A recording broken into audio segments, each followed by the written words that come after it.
আহোমেও গোমাংস ভক্ষণ কৰে কলিবগী গৰু নিধন কৰি গোমাংস ভক্ষণ কৰিছিল গদাধৰ সিংহই গদাধৰ সিংহই প্ৰত্যেক দিনাই একোজনীকৈ বগী কলি মানে বগী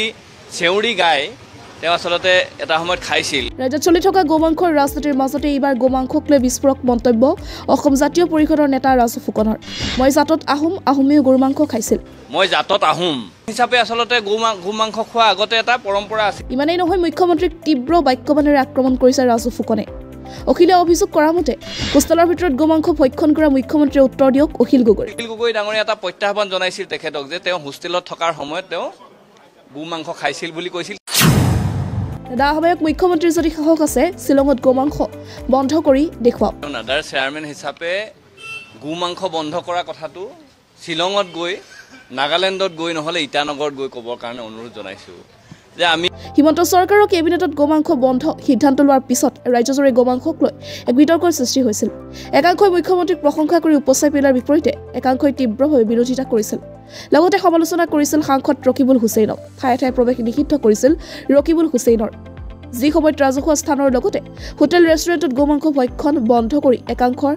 বাবা লৈছে সেই সময়ত কৰোৰ বছৰ ঠাহাকাৰ লাভ কৰিছে গোপালকসকলে এতিয়া 10টা গৰু আনিছিলো এটা গৰু মানে বিক্ৰী হোৱা নাই কিনা পইচাটোকে বন্ধ কৰিছে হিমন্ত ছাৰে আপোনাৰ ঘৰ ক'ত ভুৰবন্দা গাঁও নিজে পোহা গৰু নি নিজে পোৱা গৰু আনিছিলো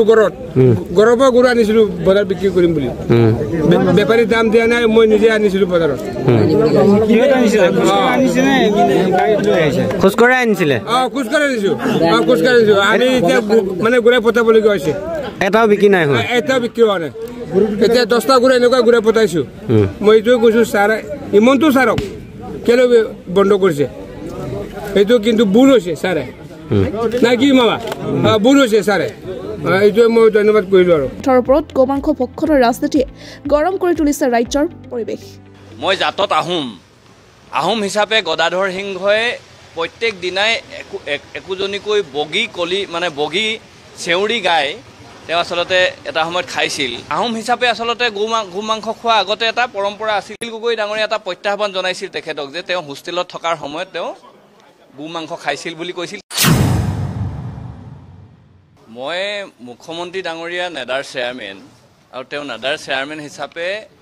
গোমাংস বন্ধ কৰা কথাটো শিলঙত গৈ নাগালেণ্ডত গৈ নহলে ইটানগৰত গৈ ক'বৰ কাৰণে অনুৰোধ জনাইছো যে আমি এটা কথা অপ্ৰাসংগিক হ'লেও মই জাতত আহোম হিচাপে গদাধৰ সিংহই প্ৰত্যেক দিনাই একোজনীকৈ বগী কলি মানে বগী চেউৰি গাই তেওঁ আসলতে এটা সময়ত খাইছিল আমি আসলতে আহোম হিচাপে আসলতে গোমাংস খোৱা আগতে এটা পৰম্পৰা আছিল এতিয়া আমি বেলেগ ধৰণেৰে বৈষ্ণৱ ধৰ্মত আমি আহিলো তাৰ পাছত ধৰি লওক মানে জীৱ হত্যা মহাপাপ এনেকুৱা ধৰণৰ কথাবিলাকত অহাৰ পাছত আসলতে এই বিষয়বিলাক নাইকিয়া হৈ গ'ল কিন্তু মানুহে আসলতে খাদ্যক লৈ যিটো তেওঁলোকে আসলতে ৰাজনীতি কৰিবলৈ আগবাঢ়ি গৈছে মানে মুখ্যমন্ত্ৰী ডাঙৰীয়াই যে অখিল গগৈ ডাঙৰীয়া এটা প্ৰত্যাহ্বান জনাইছিল তেখেতক যে তেওঁ হোষ্টেলত থকাৰ সময়ত তেওঁ গোমাংস খাইছিল বুলি কৈছিল তাৰ উত্তৰটো কিয় আজি তাৰিখলৈকে দিব পৰা নাই যে তাৰ পাছতো বহু মানুহে তেখেতৰ ওপৰত আঙুলি টুৱাইছে যে তেখেতে আসলতে সেই সময়ত আসলতে গোমাংস তেওঁ যেতিয়া কংগ্ৰেছৰ চৰকাৰৰ দিনত আছিল সেই সময়তো তেওঁ গোমাংসক আসলতে পক্ষপাতিত্ব কৰিছিল এতিয়া অতি হিন্দু অতি বিজেপি দেখাবলৈ গৈ আসলতে যোগী আদিত্যনাথৰ এটা সমপৰ্যায়ৰ নেতা হ'বলৈ গৈ আসলতে তেওঁ এনেকুৱা ধৰণৰ কিছু বিতৰ্কত আহিব বিচাৰে আৰু আমি ভাবোঁ যে অসমত বসবাস কৰা প্ৰতিটো জাতি জনগোষ্ঠী হিন্দু মুছলমান খ্ৰীষ্টান জৈন আহোম চুতীয়া কোচ কছাৰী আমি সম্প্ৰীতিৰে বসবাস কৰিব বিচৰা অসমখনত শংকৰদেৱে মানে সৰ্জন কৰি থৈ যোৱা শংকৰদেৱে সৃষ্টি কৰি থৈ যোৱা সমাজখনত আমি একতাৰে বাস কৰিব বিচাৰোঁ তাত আগতে গোমাংস গাহৰি মাংস এইবোৰ বিষয়লৈ মানে আহিব নালাগে বুলি আমি উপলব্ধি কৰোঁ সেইকাৰণে মুখ্যমন্ত্ৰী ডাঙৰীয়াক আহ্বান জনাইছোঁ যে ৰাজনীতি কৰক বেলেগ এংগুলৰ পৰা কৰক কাম বন কৰি আসলতে ধাৰ নোলোৱাকৈ 1 লাখ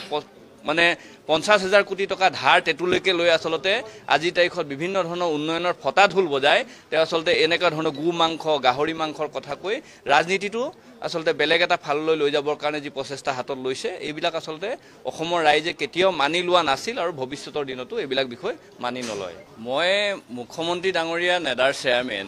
আৰু তেওঁ নাডাৰ চেয়াৰমেন হিচাপে গোমাংস বন্ধ কৰা কথাটো শিলঙত গৈ নাগালেণ্ডত গৈ নহলে ইটানগৰত গৈ ক'বৰ কাৰণে অনুৰোধ জনাইছো যে আমি এটা কথা অপ্ৰাসংগিক হ'লেও মই জাতত আহোম হিচাপে গদাধৰ সিংহই প্ৰত্যেক দিনাই একোজনীকৈ বগী কলি মানে বগী চেউৰ